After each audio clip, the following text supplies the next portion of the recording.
When he opened his eyes, Isaac saw a beautiful mansion with a properly kept garden and a lady with golden hair whom he recognized as a character from some whack game. This girl wanted him to listen to her raving about a certain prince, Roy, and forced him to behave more like the prince. The moment Isaac heard Roy's name being mentioned, he remembered him as a main character in the game. This was all because, in his past life, Isaac helped his younger sister complete her silly Barbie games, although in his current life, he was an only child.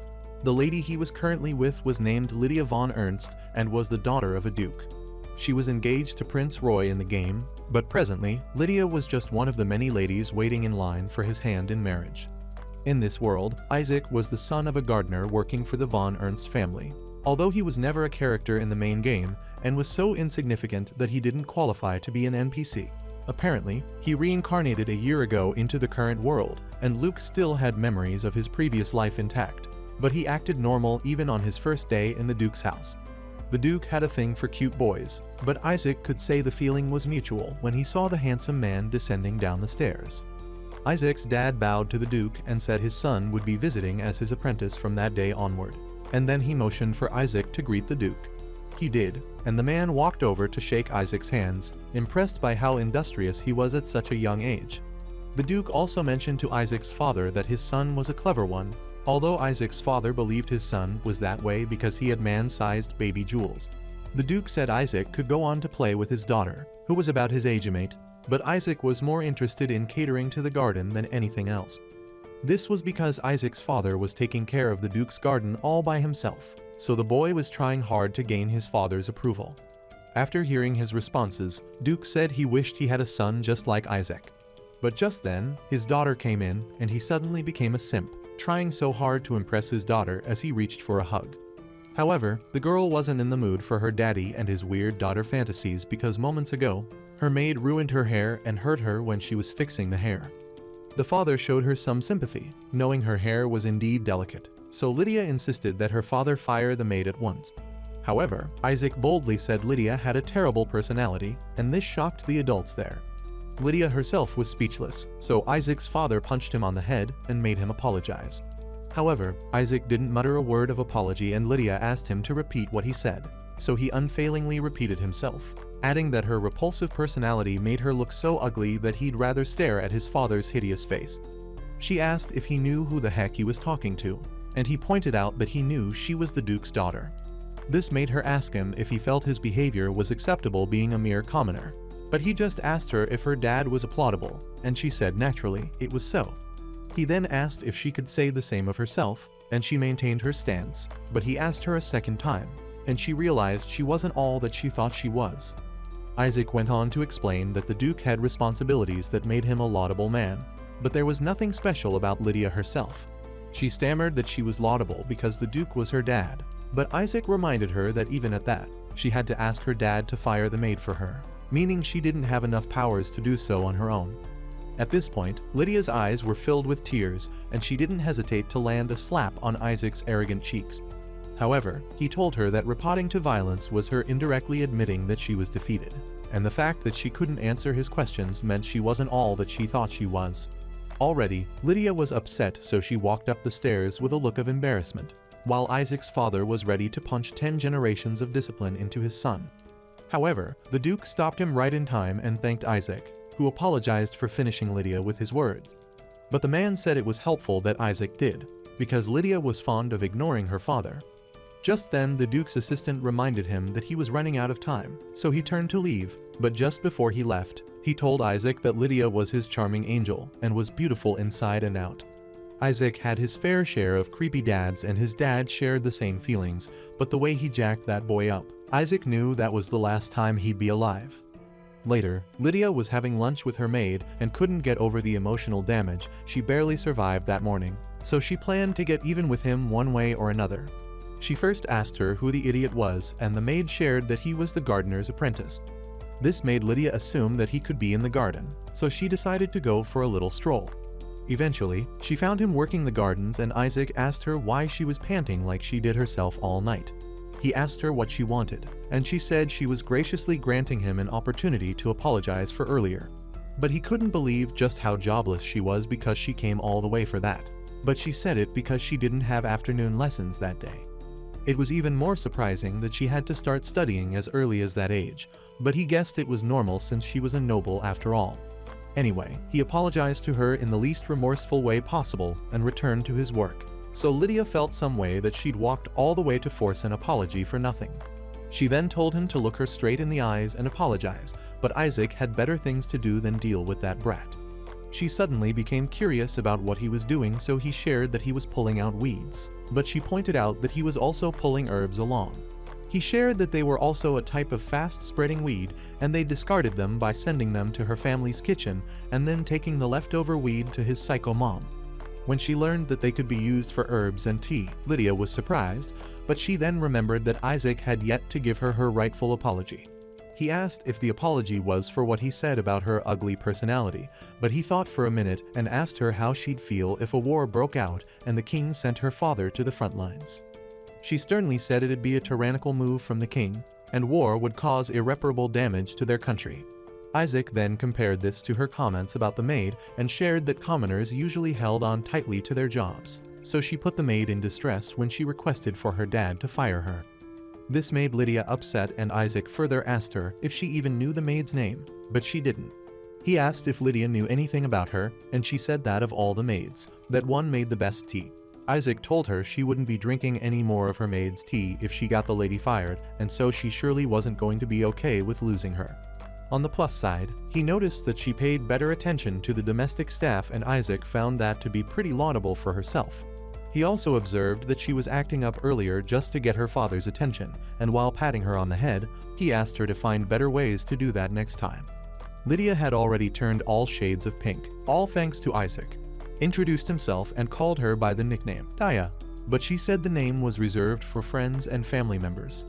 He desperately tried to sneak in a nickname or two, but Lydia didn't like any of the other nicknames, until he called her his throat queen. He also advised that if she wanted her parents' attention, she could simply say so like a normal kid. She felt it was selfish of her to do so, but Isaac admitted that there was nothing selfish about trying to spend more time with her family. Her remorsefulness showed that her family was compassionate, and she was learning that from them, meaning she was being raised by a good family.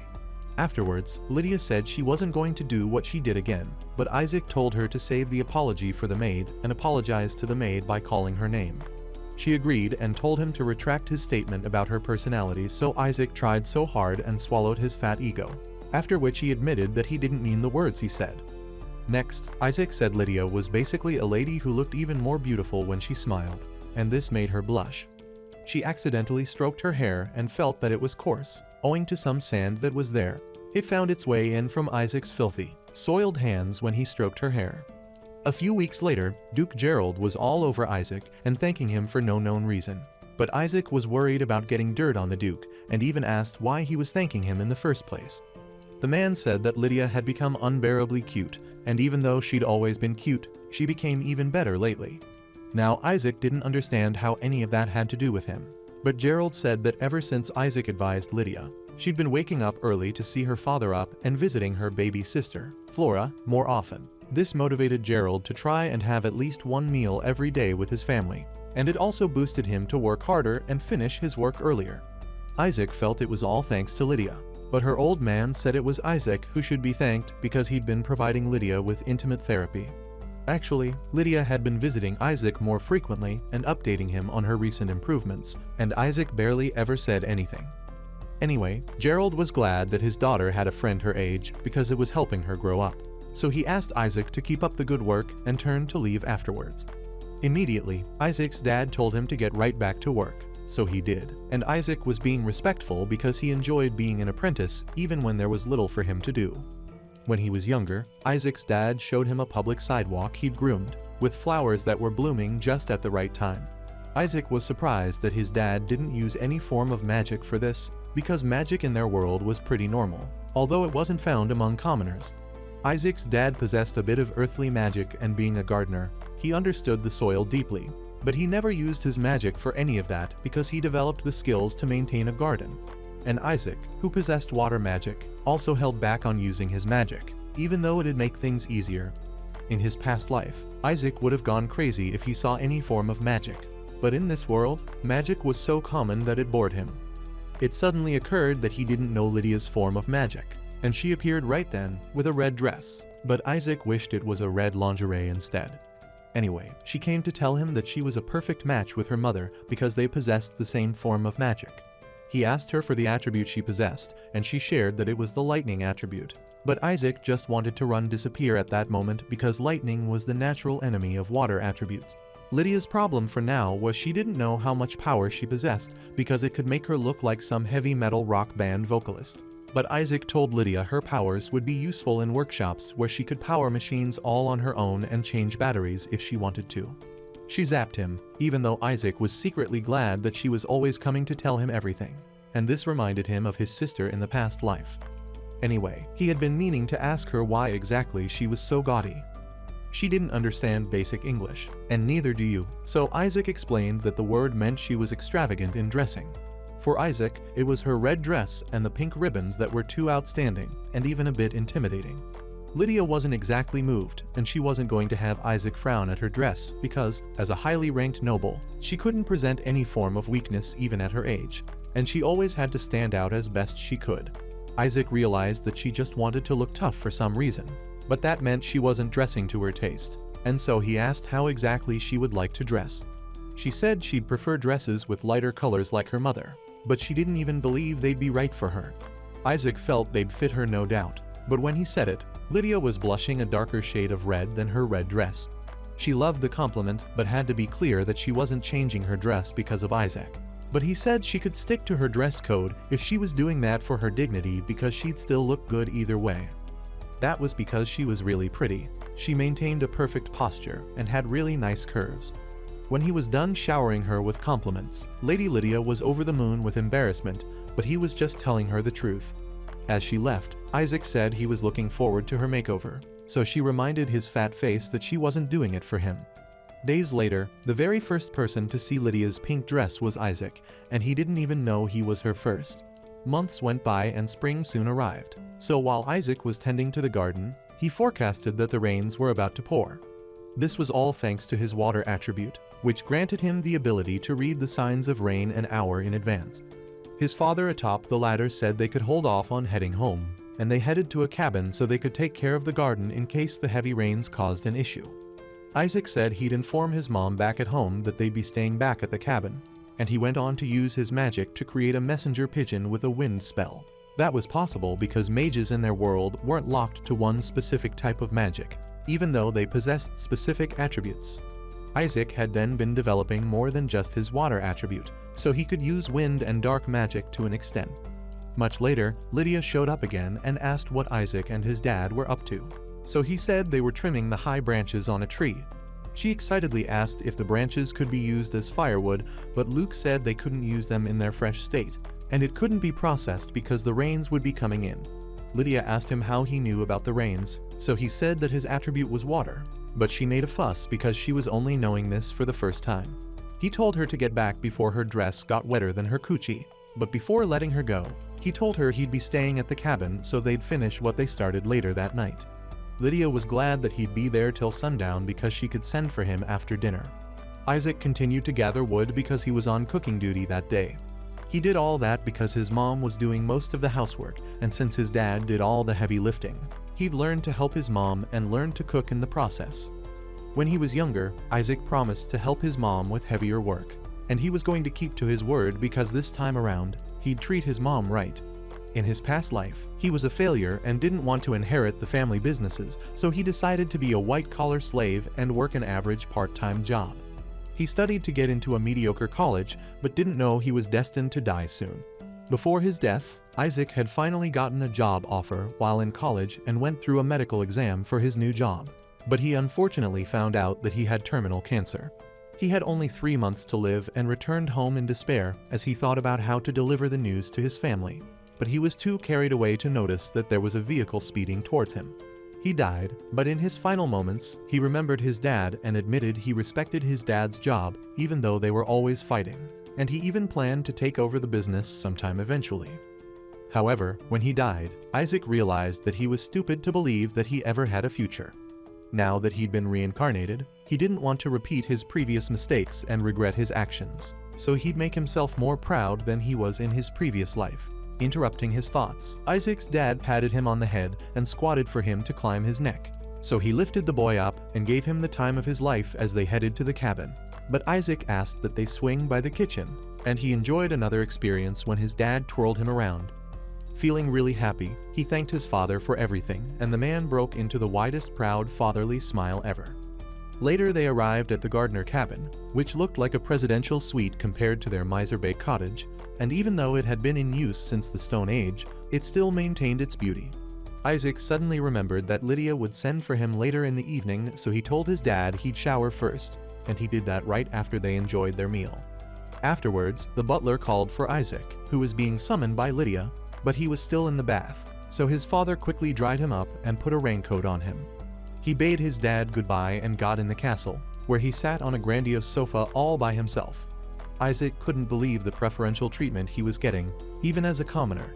He worried about what the other servants were going to think, especially the Duke's loyal butler and Lydia's personal maid. She came in with the maid, who bought some tea, and so Isaac greeted them both and addressed the maid by the name Catherine. The maid returned the gesture, and Isaac said he was privileged to enjoy her tea because Lydia was always talking about how good her tea tasted. Lydia wished he'd just shut up already, but Isaac reminded her that she was always talking about Catherine and all the updates surrounding their relationship. She attacked him for telling Catherine how much she was into her, but the maid caught herself laughing at their cuteness until she realized that she crossed the line and had to apologize for acting too familiar. Anyway, Lydia noticed Isaac's hair, which reminded her of a mop, so she asked what happened. He shared that he was on the way to her place when his father helped dry up his hair and turned him to that. Lydia told him to try to clean up nicely if he was going to clean up at all, but he shared that he was trying to be a gentleman and not keep her waiting. Lydia ordered her maid to fetch a hair comb, so she combed his hair nicely for him. Isaac pointed out that their tea would run cold, but Lydia said Catherine's juice tasted even nicer at night. When he was done, she felt satisfied with her work, so Isaac asked her what she brought earlier, and she brought out her favorite book, which was a cosmopolitan magazine about a princess and a dragon. Isaac's face made her feel her book was childish, but he said that wasn't the issue, and that he didn't know how to read or write because commoners were mostly illiterate. Lydia started stammering and looked unhappy, so Isaac drew her closer to him and made her give him a lap dance while reading her book out to him. He asked her to help teach him the letters, so even though she was flushed to the cure, she agreed to read to him and read to him all night long. The next day, Lydia and her maid showed up at the cabin, and Isaac was confused about why she was there, but she was only taking advantage of his free time on rainy days to teach him how to read. She waited in the living room, and Isaac came in with tea, made from herbs he could gather during the gardening process, which his mom helped to blend. When both ladies tasted the tea, they complimented that it was beyond delicious, so Isaac said his mom deserved the credit. However, they said he also derived compliments for preparing the tea so deliciously, so he accepted their compliments, but Lydia told him his tea barely measured up to Catherine's. Anyway, Lydia came for a purpose and brought out an envelope, which she told Isaac to open. It contained some creepy caveman writings written in uppercase and lowercase, so he asked Lydia to teach him how to write. She apologized for not bringing a pen or paper, and commoners like Isaac barely had access to any of those, but he told her to hold on for a minute because they had everything right there. Soon, he created a sandbox with a rake and stick, and then he showed Lydia what he'd created. With a straight stick, he drew a circle on the sand and cleaned it off with the rake, impressing the ladies who called him a genius. He wondered why they were impressed, because, as a commoner, that was the easiest thing he could think of, and he understood the royals didn't play in the sand. He felt it'd do her good if she played more like their age-mate, and if she ever came to his house, she could play with the neighborhood tots because she'd really enjoy that. However, she felt like it'd be too dangerous for her to come downtown, and just her appearance could attract negative intentions. He wanted to riz her up and promised to be her knight in shining armor, but he couldn't even afford his own underwear. Just then, she interrupted his thoughts and asked what was wrong, but since nothing was up, they just continued the lessons. Much later, Lydia looked like Isaac had drilled the life out of her all night, so he told her to take a nap, but she said she was his teacher and couldn't do so. However, after one more sip of tea, she fell asleep on Catherine's shoulder, and the lovely maid adjusted her on her laps. They both watched her fall asleep in silence and chuckled lightly when she started snoring. While deathly silence ensued between them, Catherine broke it by thanking him for standing up for her on their first meeting. when Lydia wanted her fired. He explained that his rashness could have actually cost her her job, but Catherine said she was grateful that he went that far even though she was a stranger. However, she remarked on his bold and amusing choice of words, which made her chuckle lightly. Catherine said she wasn't as pretty as her sisters and she wasn't positioned to inherit anything, so her parents would have been disappointed if she lost the job. Catherine came from a baron's family, so they held no territory. In such families, people would have to work for higher class families or get married for political reasons. So because Kathy had freckles, her dad gave up on her and she opted to work as a maid. Right now, she was finding fulfillment serving Lady Lydia and was apparently happy.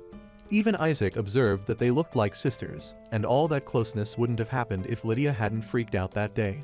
Suddenly, he surprised her when he complimented that her smile was just like a blooming daisy and guys would be clamoring for her hand in marriage. So her father's eyes were. She humbly tried to downplay the compliment, but he told her not to be so modest.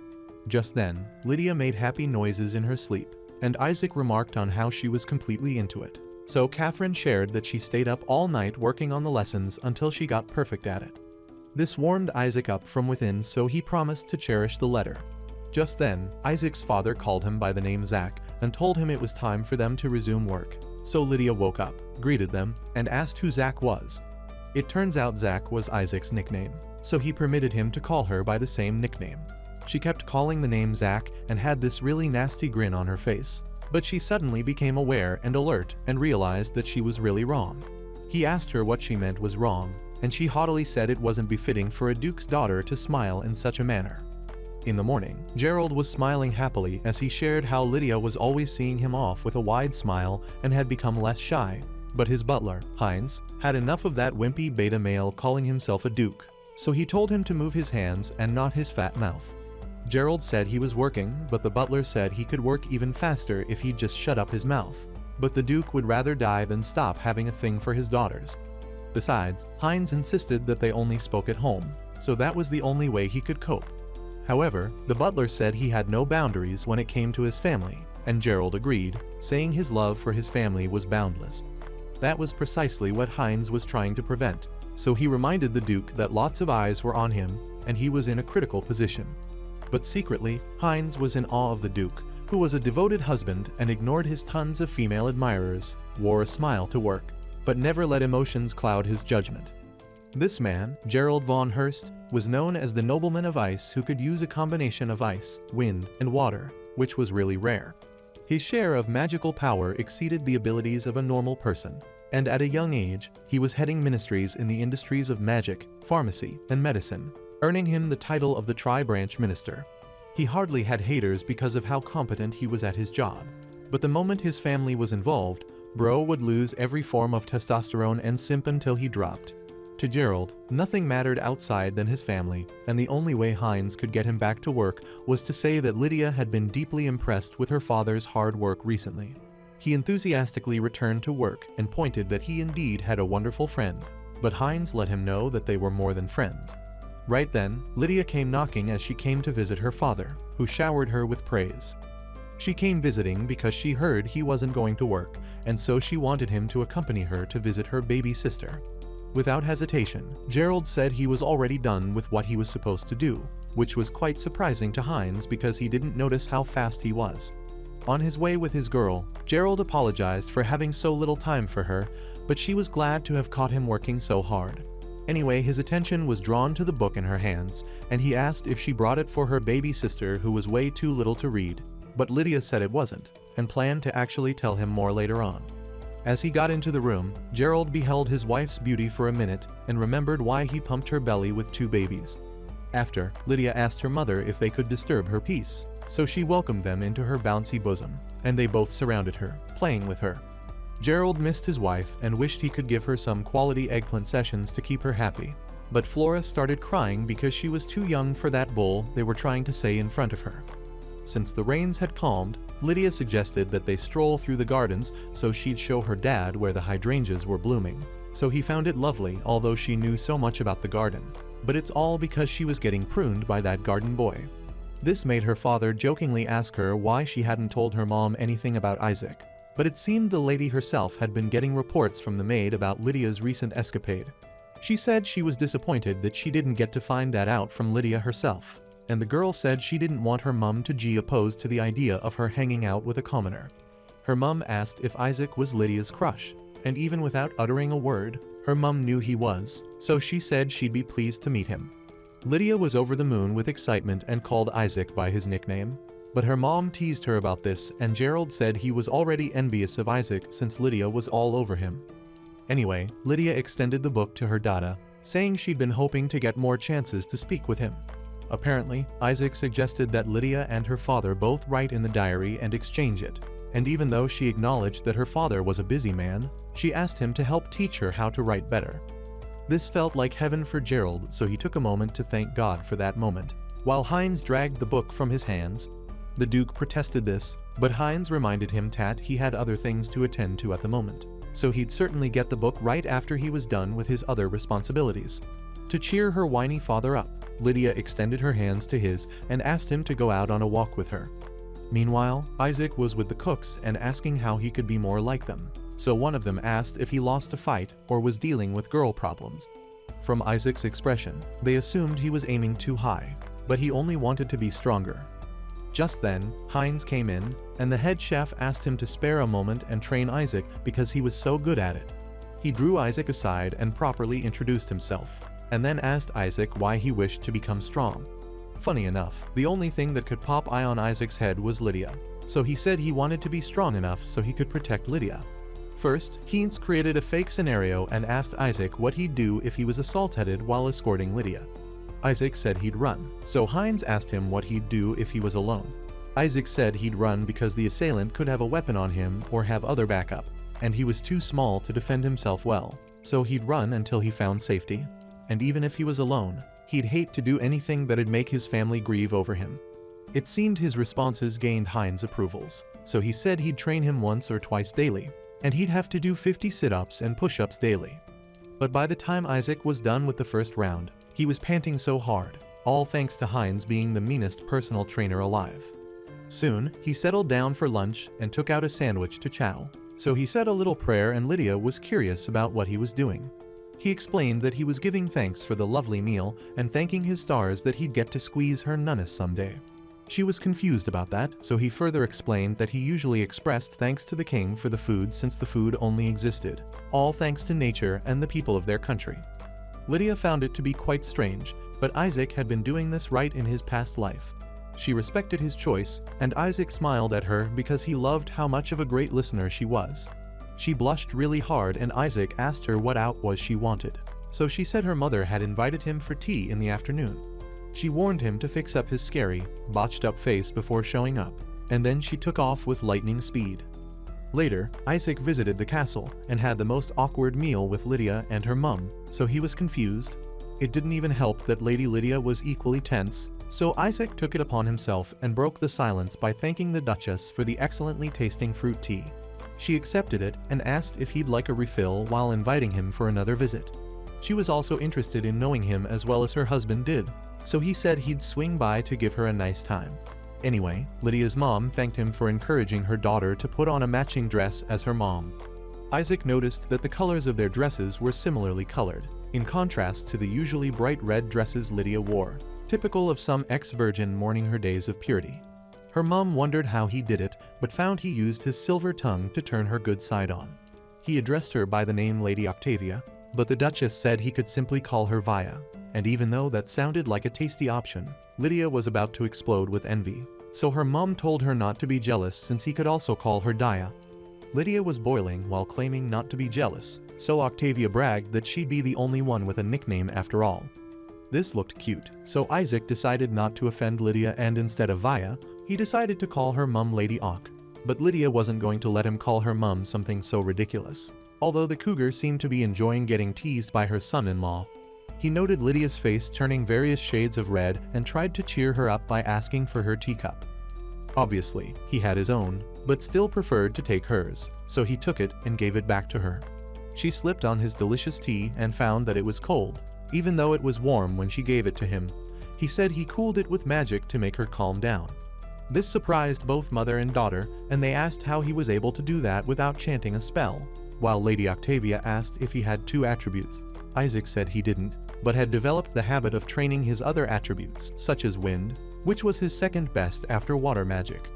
This was impressive to Octavia, who had never seen a child using magic beyond their attributes, and Lydia was curious about how Isaac could cast a spell without a chant, so Isaac said he simply asked the spirits to help him. Lydia was surprised that he summoned spirits because she didn't even have enough magic to get any summoning done. Octavia chipped in and shared that nobles were gauged by their capability to use magic, summon spirits and commanding them, but it shouldn't be possible for anyone to simply ask spirits for help. Isaac couldn't believe this and asked if that now made him weird, and both Octavia and Lydia agreed that it was very weird. Lydia asked him how exactly he went about asking spirits, and he said it was a habit he had formed by saying thanks because the spirits were appreciative whenever one was grateful or gave an offering. Thanks to his mum setting time aside to teach him about the spirits, Isaac could demonstrate how to achieve what he was saying. He drew a plate of cookies nearer and placed his hands in a clapping position. Then he closed his eyes for a second or two. The moment he opened them, the spirits were surprisingly eating the cookies, and both mum and daughter were watching this in awe. Isaac asked Lydia to try applying the same principle and guided her to meditate so she could be in tune with the spirits. She closed her eyes and imagined a fairy eating the cookies and was glad that she'd finally done it. But Isaac told her to be careful so the gods wouldn't get high on those brownies. As they rounded up the tea party, Octavia thanked Isaac for honoring her invitation.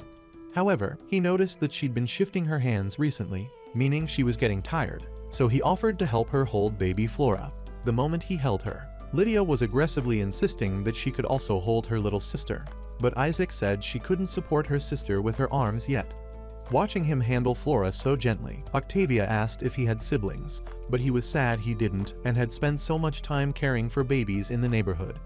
This made her remark that he would make a wonderful father, but right then, his stomach was sounding like a war zone, so the lady asked him to help himself to as many as he'd like. However, the cookies were way over at the other end and Isaac had the baby in his hands, so he wasn't sure what to do, and he just watched as Octavia munched into that cookie, and wished she could munch into his meat instead. Lydia saw how disturbing he looked, so she asked what was wrong, and he simply asked her to feed him.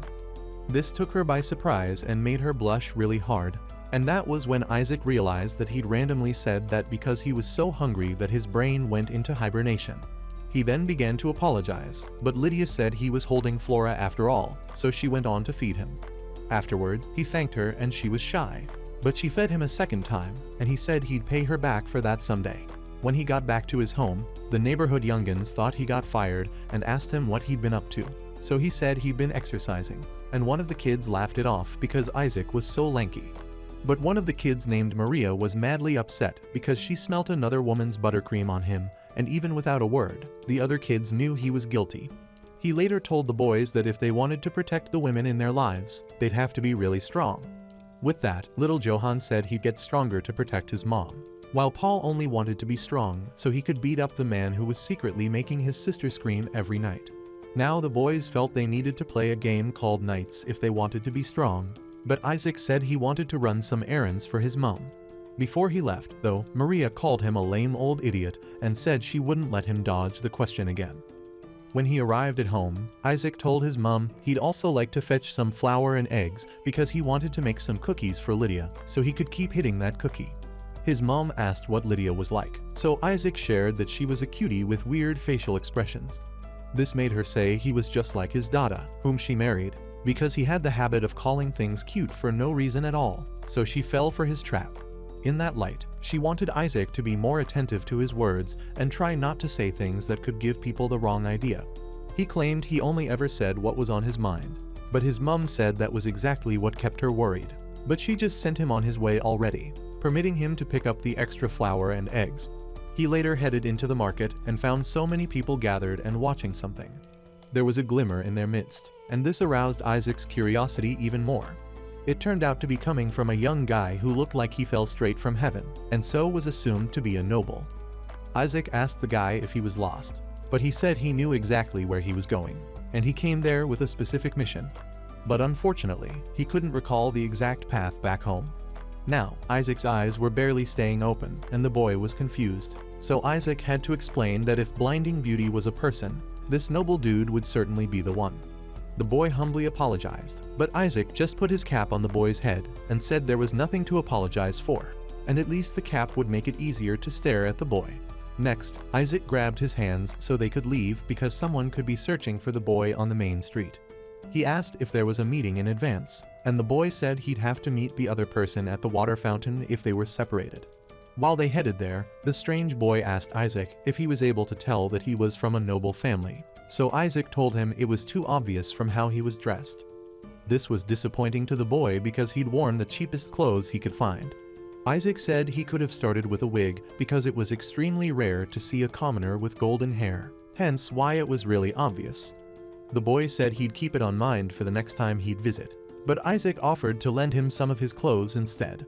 When the boy said he couldn't find any way to contact a commoner, Isaac simply introduced himself and said his father was the Duke's gardener, and so he could contact his dad by faking a job offer. This made the boy really impressed, and he commended Isaac's brilliance, saying that he'd never met anyone quite like Isaac. However, Isaac said his actions might have been annoying to a certain fussy miss, whom you all know. Anyway, the boy shared that his reason for visiting was to see how normal people lived, following his father's advice that he look at life holistically. This reminded Isaac of Lydia, who said she couldn't afford even a second of weakness because of her family's status. Back to the boy, Isaac told him he certainly was spending way too much time with adults and that he needed friends his age because the advice he got from home was too advanced for someone his age. This meant something to him, so he politely asked Isaac to be his friend. But Isaac said a quick no thanks and added that the boy was too bling bling for him, and that was just plain weird. This made the boy burst out in laughter rather surprisingly, and Isaac called him an oddball for that. He realized he hadn't introduced himself and finally did so as Leo. Isaac was about to resume the walk, but Leo suddenly called his attention to a bunch of hydrangeas. It was strange for him to see white hydrangeas, and since the flowers of their country changed to the color of the magical power nearby, they'll be orange for earth magic and sky blue for water magic. Anyway, even at that, Leo was curious about what magical attribute the white hydrangeas represented, and right then, a young girl asked them why the heck they were out front. Leo was dumbstruck by her beauty, while Isaac explained that, as a gardener apprentice, he had never seen white hydrangeas before. He asked her if they bloomed like that every time and who was cultivating them. Timidly, she said she was the one, and this made Isaac feel like a creepy uncle. He calmly said he meant no harm and wanted to know how they were grown because they'd bloomed wonderfully. She said there was nothing special and she just watered the plants an awful lot. All this while, Leo was staring blankly and imagining all the nasty things he could do to the florist. At this point, Isaac got concerned and asked Leo what was up with him, so he smacked Leo on the head to bring him back to earth. He tried explaining what he felt for the girl, but her bold, beautiful eyes really got to him and he suddenly became too shy to talk. Anyway, Isaac thanked the lady for showing them her flowers, and as they turned to leave, Leo asked why Isaac wasn't curious about the girl's attribute. But Isaac said the seemingly simple-looking girl possessed tremendous magical power because the flowers took upon the color of her attribute rather than the soil. Leo said that should be uncommon among the masses, so he was curious to know what magical attribute she possessed. Just when Isaac started, suggesting that it could be late, someone called out to Leo, looking exhausted and wasted. His name was Matthias, and he'd been searching for Leo around town. When he asked who was beside him, Leo introduced Isaac to him and also introduced Matthias as his brother. Isaac knew better because if those two claimed to be brothers, their dad should request a DNA test. Matthias thanked him for taking care of his little brother and asked how he could return the favor for Isaac, but Isaac politely declined, saying there was no need for that. Before they parted ways, Isaac took back his cap and bid Leo goodbye, while Leo said he couldn't wait to see him again. As Isaac turned to leave, he couldn't help but adore Leo's insistence on returning, even after he declined his request to be friends. Anyway, he returned home after the market and eventually made cookies for Lydia. Meanwhile, Lydia seemed to be arguing with the head chef concerning Isaac. He told Harry that she and Isaac were largely different because it wouldn't be a big deal if Isaac got wounded, but there'd be serious consequences if it was Lydia who got wounded and he'd be taking the fall for her. However, he applauded her for being nice enough to consider making something for Isaac, but she freaked out and said she was only returning the favor. Seconds later, she returned and apologized for placing him in a tough position, and she also thanked him for making wonderful food. This warmed him up, and he noticed how much Lydia had changed ever since Isaac came into her life. Meanwhile, Lydia was thinking about how to make it up to Isaac and give him something he really deserved. Later that evening, Isaac presented her with a bag of cookies to thank her for sharing cookies with him at the tea party. Lydia took one out and Isaac worried that the cookie was so big, meaning it'd be difficult to eat. But as soon as Lydia took a bite, she was shocked at how good it tasted, as this was another evidence that there was nothing Zach couldn't do. He thought she didn't like it, but she attacked him for that and solemnly wondered what he would want at all. She began to analyze his personality and saw him as a guy who loved gardening with his whom he respected. He also loved food more than oxygen and hated shiny clothes. But this wasn't enough, and Lydia realized that she didn't know much at all about Isaac because he barely shared anything about his life until she prodded him too. With no option left anymore, Lydia decided she was going to ask him directly. She called him, but he took permission from his dad, held Lydia's hand and prepared to take her somewhere. On the way, she couldn't get over how big his hands were because it meant he'd be good with her cooch. They soon passed through the bushes, but Lydia was already tired of him, so the moment she saw herself at a water fountain, she was surprised to find, which Isaac said was his portion to freely experiment with. This had been a tradition starting from his grandfather, who used it as practice grounds, so Isaac was planning something too, and all he needed to do was to save up for a bunch of seeds. Lydia asked if he expected her to be silent about that, so he begged her to keep it a secret. She said she would only if she was satisfied with his work, and so he promised to impress her. He was glad because that was the best birthday gift his dad had given him, but Lydia asked when his birthday was. Thankfully, in May, about 1 month ago. She asked him what kind of gift could make him happy, but he said she had already given him everything and more, especially because she gave him some stationery he was going to treasure for life. Even more, seeing her smile was more than enough to make him happy. After that, Lydia was glad, so she gave him the prettiest smile and wished him a happy birthday, and then he thanked her. Some days later, Isaac was reading like his brain went on vacation, and even Lydia couldn't hide how bad he was at reading, much to the point of saying she'd rather have a dumb man read to her. Anyway, she decoded to change the book and Isaac was really frustrated that he had more reading to do. But when he saw that it was about a certain prince, he pointed out that Lydia had tons of books on that prince. Proudly, she explained that she was just being a hopeless aromatic because the prince broke the princess's curse and stayed the evil dragon. But Isaac asked why the prince's hair glimmered like that, and Lydia said it was proof of his royalty. The Duke, Gerald, equally had the same glitter on his head because his grandmother was a princess in her time. Isaac accepted that, but it was all too dramatic for him, and he said he preferred the more gentle shine on Lydia's hair. This made her quiver, so Isaac said he was ready to read the book to her and promised to sound more sensible this time around. However, Lydia literally said he'd keep reading like a toddler for the rest of his miserable life. Later, Lydia was summoned by her mother, saying she'd received a written invitation by a special person. Meanwhile, Isaac was working so hard under the hot sun, trying to pull out weeds, so he wished he had other apprentices to share the workload with, even though the business wasn't one with a lot of applicants. He suddenly craved some music to help him stay on track, but this reminds him of his past life when he helped his sister practice her karaoke. While he was singing, Lydia met him and said the spirits were pleased with his song. He asked if she could see these sprints, but Lydia could only feel them and knew their positions. She asked him what song he was singing, and he said it was an anime song, but she didn't know anything about anime, and neither did Isaac. But he said he learned it from his little sister. He realized that the word little sister slipped out, and it was too late because Lydia was already asking if he wasn't truly an only child. So he just lied that whoever taught him was like a sister to him. Somehow, this annoyed Lydia, and she said he was way too close to the girl for comfort. He asked her why she visited, and she hesitated for a bit before she said her other informed her of an invitation she received to the first prince's birthday party. Isaac was glad for her because she'd finally get to see her crush in 3D. But Lydia was so nervous because it was her frost time out in public, and she couldn't even dance to save a life on the prince's birthday. However, Isaac told her she'd be fine, but she asked him how he was so sure about that, and he said it was simply because she was always pretty.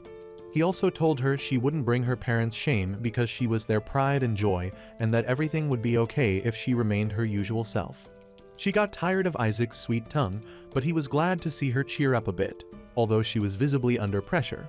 However, Lydia still seemed dissatisfied, so she asked him to accompany her. Isaac almost melted at how feeble she looked, but he told her that her father would be present with her. However, she wished he could also come, so he told her it wasn't possible because he wasn't a noble. This made her somewhat disappointed, so he tried to cheer her up by asking her to imagine him in fancy attire, so she smiled and said he was certainly on point. And then she apologized for asking him to do something that was really absurd. He asked her why she was really worked up, and she said it was facts she'd have to dance with the prince, and her dance tutor said she danced like an electrocuted earthworm, meaning she wasn't fit to be the prince's dancing partner. Unfortunately, she had only 1 month to the dance, but Isaac saw this as an opportunity for her to practice with that time.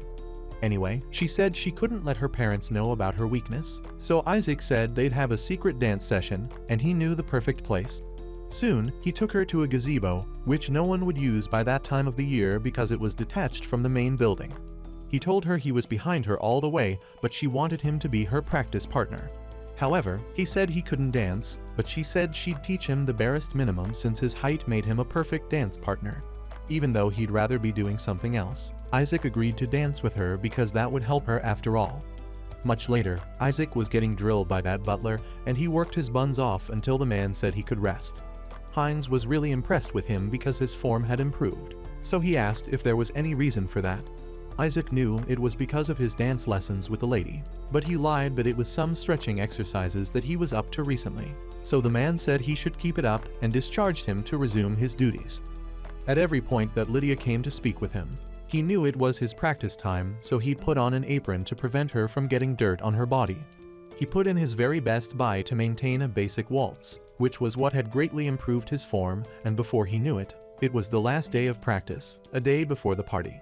He asked Lydia if he'd been of any use to her, and she said he was, after which she fidgeted as she tried to thank him for his support.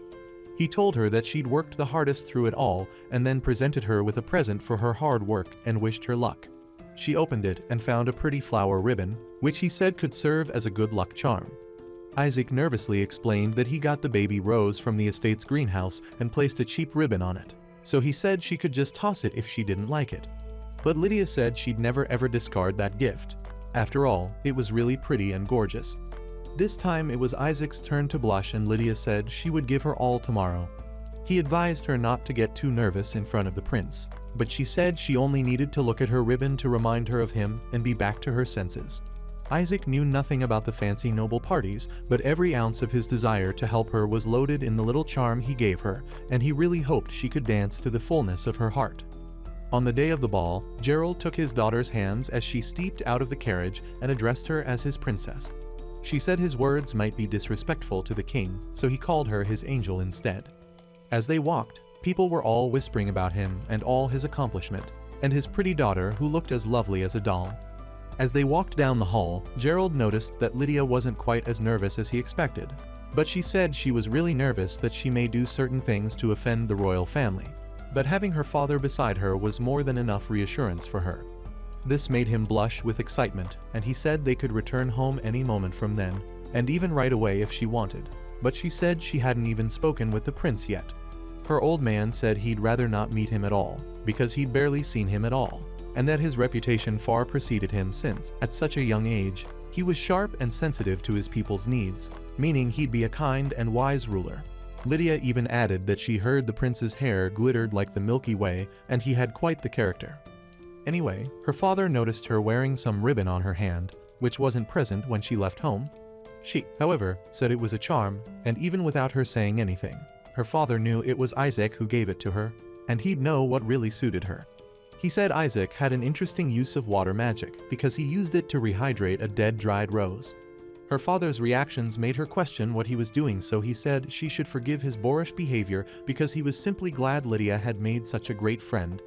Later, they were approached by Gerald's acquaintance named Simbarka, who'd also come with his daughter. The man was the commander of the knights, so he introduced himself to Lydia and his daughter, named Trudelis. The timid girl introduced herself as the first daughter of the von August family, and Gerald told her not to be so nervous. However, her own father warned Gerald to keep his dittified hands off his daughter. But Gerald said he was only interested in being his wife's zaddy and no one else's. The ladies ignored their silly dads, and Lydia said this was the first time she was speaking to a girl her own age, so she'd be thrilled to be friends with her. Trudelis, on the other hand, said she'd be esteemed to befriend someone like Lydia. Their fathers noticed that there was an equal ratio of men to women, and it would have been weird if there were no children present. Gerald said his wife was unable to attend because Flora was way too young to be abandoned, while Simbarka said he was only there because Trudy insisted on seeing the prince. Just then, the trumpets were sounded and both men decided to bow as the royal family's entrance was near. The first queen, the second queen, and the second prince were present, while the king gave the welcome speech and officially opened the event. Next he introduced the star of the event, his son, who came in glowing like the morning sun as he spaced the stage. He introduced himself as Roy and welcomed them all for gracing the occasion with their presence. He went on to sing some political lullabies at the end of his speech, so the Haters Club did their thing. Gerald was so unhappy to see his daughter smiling so widely at the prince because she'll no longer be daddy's girl. Later the feast was served and Lydia couldn't get her eyes off the prince, so Gerald stepped in and walked up to the prince to wish him a happy birthday. Roy said he'd heard so much about Gerald's indispensability and that the prince was sparkling more than the stars. Roy was suddenly interested in the girl beside Gerald, so he introduced her as his daughter and she politely wished him a happy birthday.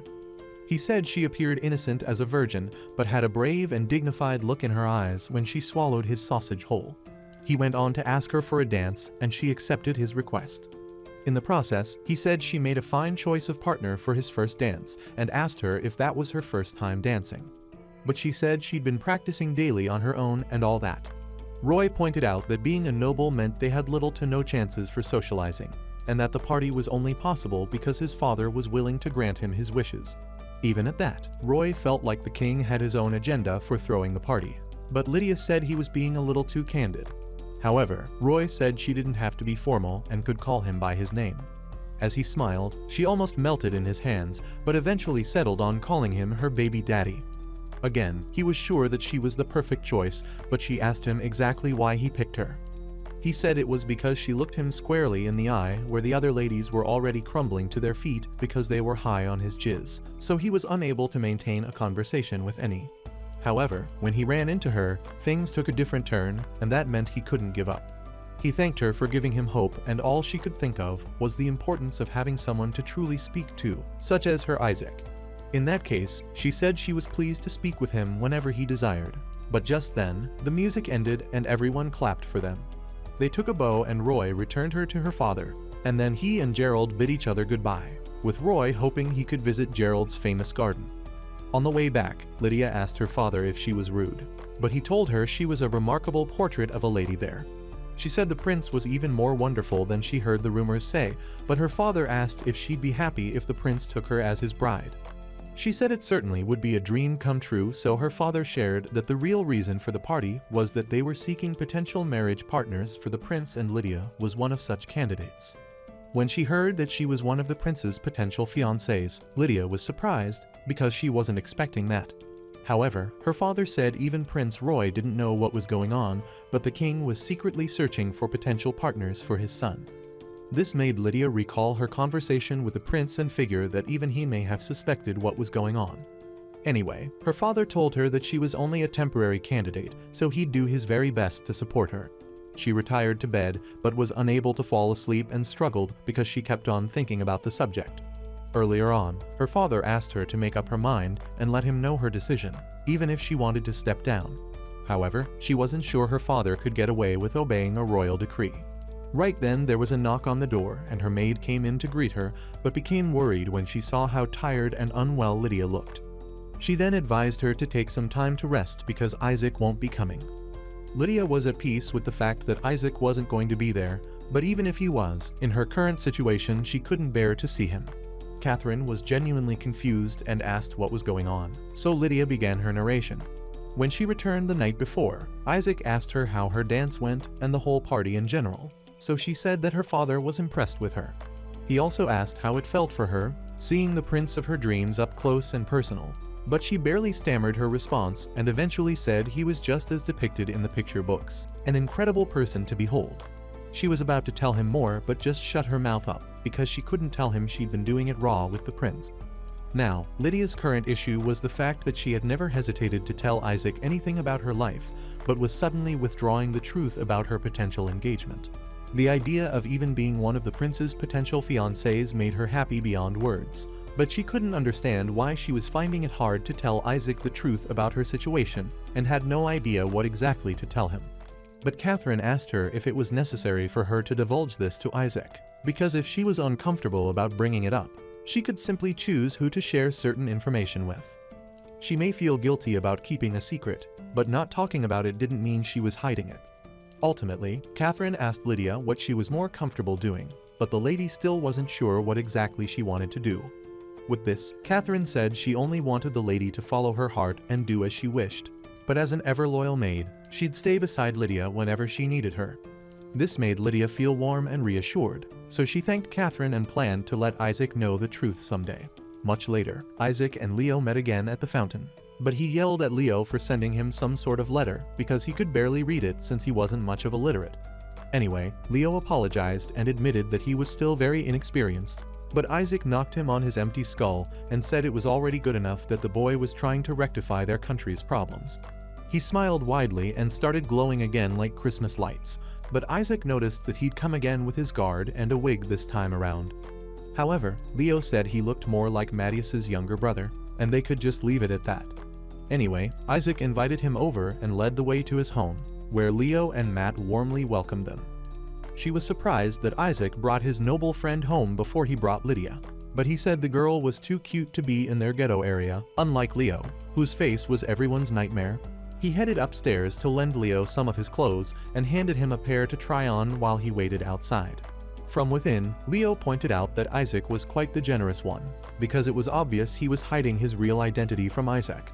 Yet he wasn't withholding any of his belongings from him, and even though he wouldn't even keep him in the friend zone, he was already inviting Leo to his home.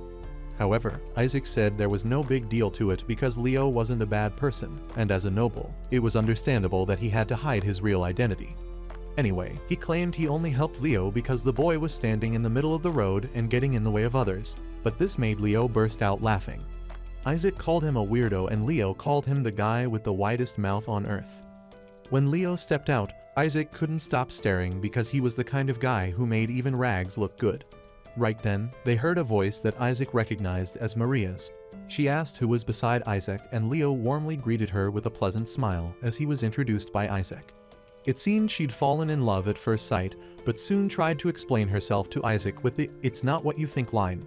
Anyway, Isaac asked Leo if he'd rather spend the day downtown or play with their age-mates, so he chose the latter and they went off. Later, Isaac introduced Leo to the rest of the gang, but when one of the boys noticed that Maria was hooked on Leo, he got mad jealous and said he wasn't going to let Leo have it easy. They were now playing hide and seek, so Isaac asked Leo if he even knew where he was going. But the noble seemed not to care because Isaac was there to guide him, even though he was going to be handicapped, all thanks to Leo. As they searched for places to hide, they encountered some patrolling soldiers on the way, and Leo said they had to avoid them otherwise he'd get into trouble. They now had to hide from the soldiers and Isaac told Leo not to make a single sound until they were gone. As he gave Leo backshots, Isaac prayed to the spirits to get help from the shadows, and they were both covered by an invisible film, so the soldiers passed by without seeing the boys. When they left, both boys stepped out and were relieved, but Leo was curious about Isaac's magic, wondering whether his attribute was darkness. However, Isaac said his actual attribute was water and Leo was surprised that anyone could use an attribute that wasn't theirs. But Isaac said Leo had more magical ability than he didn't, meaning he could do even better. Leo said he'd see to it, but was amazed that even in the short time he'd spent with Isaac, he was always learning something new. However, Isaac would rather define that as playing because they weren't in school and Leo shouldn't have to turn everything into a study session. At the end of the game, the others couldn't find Leo and poor Isaac had to pay for that. The next day, Lydia asked her maid if she had some time before her next appointment, and when she found out she did, she decided to go out for a stroll. So far she had taken a break and gotten over her initial nervousness about meeting Isaac, but now she felt okay even as they met. Excitedly, Isaac held her hands and invited her to his portion of the garden, but when she got there, Lydia was surprised at how beautiful it was and Isaac said he did everything all by himself. He told her to step wherever she wanted and she wasn't sure if she could trample on his hard work, but he even encouraged her to dance. Lydia found all of this to be strange and asked what his game was, but he said he couldn't tell her yet as it was still a secret. She said okay, but that there was also a secret she had to share with him, and she would tell him soon, so Isaac said the same thing, and they continued dancing. 2 days later, Prince Roy visited the Duke's castle, intending to see his famous garden, so Gerald told Lydia to take the prince on a tour around their home. But before that, Roy handed him some papers with a proposal for the tri-branch minister consideration. After that, she set out with Roy and took him to a beautiful portion of their garden, although he was only interested in the garden between her legs. Seeing the beautiful flowers, Roy was really impressed because even the palace couldn't compare in beauty. As they sat down to drink tea, Prince Roy was just glad that they were away from prying eyes. Lydia asked him what documents he gave to her father, so the prince said they were educational institutions that fell within her father's jurisdiction, and so he had to approach him directly. Lydia was impressed that the prince was already interested in the country's education system, but Roy said his reasons were more selfish than were apparent. If his father found out, which he would eventually, he was sure to stop his plans, so he had to go under the pretense of a social call to secure a connection with the Duke before that happened. At the end, he would have to inherit the crown because that was his responsibility, but he still had a few feudal indulgences, and he needed someone to collaborate with him. Now Lydia was getting the picture because she was the supposed collaborator, and Roy said the visit was supposed to be for him to thank her for attending his birthday celebration and interview her as a prospective fiancé candidate. However, he would like to buy some time until he graduates from school so he could accomplish his plans, and so he needed a fiancé to keep his father's retainers satisfied. With her family's repute, Lydia was the best candidate, and if he was ever to find himself in a political marriage, he'd rather do it with Lydia.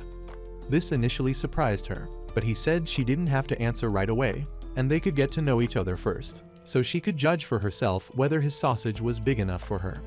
She asked if that means she should test him, but he told her to feel free because he was planning to use her, and so she should feel free to use him as she desired. Lydia asked to think about it, and he told her to feel free, but she said she was only still a fiancé candidate, so she wasn't sure he'd want to reveal everything to her.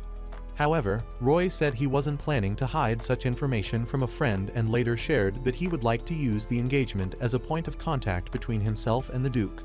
And even though he greatly enjoyed speaking with her, contacting the Duke was a secondary mission. Eventually, she gave her permission and expressed that she expected more from him. For Lydia, collaborating with Roy on this plan would be risky, and the engagement between them would be called off the moment he had no need for her, and the blame would shift to her and her family. In the end, the prince was someone worthy of respect, and getting engaged into the royal family was the highest honor she could hope for. Right now, she couldn't make a decision. Luckily, Isaac distracted her thoughts and asked her why she seemed to have spaced out. But she said that there was something on her mind. He said there were also some things he wanted to show her, so he took her to the garden, and she saw 4-leaf clovers, which represented luck. The last time she visited, there were all 3 clovers, but everything changed the moment she walked on them, meaning that whenever she stepped on them, they grew extra leaves. Isaac said this meant that whatever path she would take, she'd have good fortune there. And even if he didn't know what was making her so depressed, as long as she held her head high, she'd be okay. His kind words moved her to tears, and Isaac was so confused, wondering whether he said something insensitive. But only Lydia knew that Isaac's words made her realize that, despite her fear for the future, any path she took could lead her to happiness, so she now had the confidence to move forward. Lydia now began to confess that when she went to the prince's birthday party, he was everything she hoped for, and she learned that she was set to be one of his future fiancé candidates. But when he met him a second time, he let her know that she was the best candidate so far. Though she had always wished for a prince to make her princess just like in the storybook, she never expected her dream to come to reality. This made her shocked and confused about what to do, even though this was supposed to be the highest honor for her. But Isaac patted her on the head and said it was normal that she would be shocked given her age and the responsibility of marriage. Anyway, it was a good thing that the prince gave her a long time to think about it, so Isaac told her to use that opportunity to think deeply about her decision. Since the prince was a nice guy, it would be best for her not to think about it when she was being rushed, and that she just took things slowly. She realized that, after all, she was only a candidate, and Isaac said that whatever made her happy would be okay. Even though he didn't know the prince, as long as he made Lydia happy, Isaac was fine with that. This made her remember the advice of her father and the maid, and she realized how truly blessed she was to have so many people around her who wished for nothing but her happiness. She asked Isaac if she could take some of the leaves and said she'd press them and make bookmarks as gifts for everyone to express her gratitude. As for Isaac, she didn't know what to do for him because he was the one who grew those lucky flowers. But she just remembered that he didn't own any books, so those might suffice. Just then Isaac revealed that he had been working on the garden just for Lydia. But she was probably going to leave him before he did, as the moment she was married, she wouldn't be there anymore. The only thing he hoped for was that he'd be mature enough to handle his emotions whenever that happened. Will Lydia choose the prince or settle for broke bum Isaac? And will Isaac ever find out that Leo is actually the kingdom's cherished prince? To find out in part 2, type Lydia's wet garden in the comments. Leave a thumbs up if you enjoyed the video and subscribe to the channel for similar content. As always, thanks for watching.